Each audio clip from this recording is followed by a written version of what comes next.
There are two basic methods for acquiring brush color. You can sample color from a source image, or you can dial in and select color from a palette. In terms of color selection efficiency, an image source is the winner. Why? Because the brush can be toggled to be a color sampler using the Alt or Option key to pick up color from the image. With this one action, toggling the sampling tool, the same tool in hand can both pick up and deposit color. Painter's temporal color palette closes the efficiency gap by providing the same functionality for dialed-in color. Let's take a look.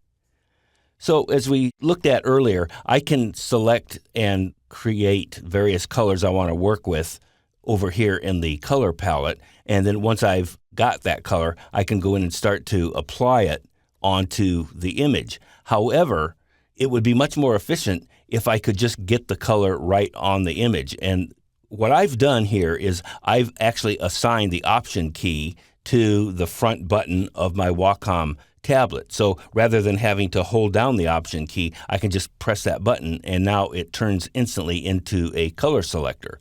So you can see over in the color palette how as I move over the image, it is updating the color based on where the color selector is on the image.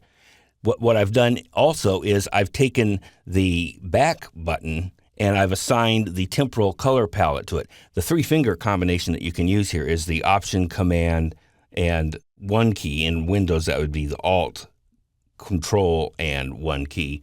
That's great, but I got to tell you, that's kind of a hard finger combination to do. It's kind of like you're making a claw when you want to do it. I've taken that keyboard command and assigned it to the rear button of the Wacom pen. So now I can just press and bring that up right in situ with my image. And from here, I can go ahead and start to make adjustments. So the way I would use this in practice is I would first select color and find a color I want to work with, and then I'd use the back button, and there it is. And now any little adjustments I want to make, I can do it, and I can actually see it right next to the image. You can pick this up just by clicking in any clear area of the image. So this way, this gives me a direct match to see exactly how I'm changing the color.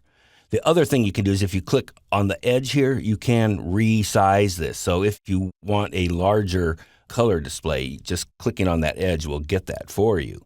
Now, because this particular brush doesn't always paint in the exact same color, I'm not probably going to get exactly the same here. But the idea behind this is that being able to work right within the image to both select color and then modify that color gives you a really efficient way to be able to work on your image without having to waste time going over to the color palette all the way on the right. So to conclude, the temporal color palette enables a significant improvement in your painting workflow. Plus, you can even ditch the hue, ring, saturation, triangle panel if you want to and recover all of your color right in situ with your image.